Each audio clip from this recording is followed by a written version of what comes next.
Hello everyone, welcome to the short video series of Study Era.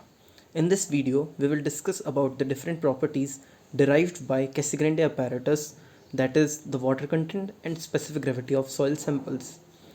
The formula for water content is equals to W2 minus W1 divided by W3 minus W4 whole multiplied by G minus 1 divided by G minus 1.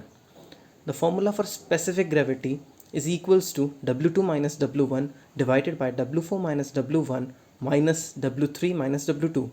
Here W1 is the weight of the empty pycnometer. W2 is the weight of pycnometer plus soil sample. The soil sample will be dry in case of specific gravity and moist in case of water content.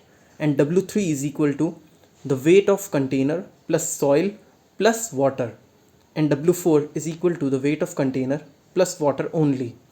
Hence, by this way, we can determine both water content and specific gravity of the soil sample using Casagrande apparatus.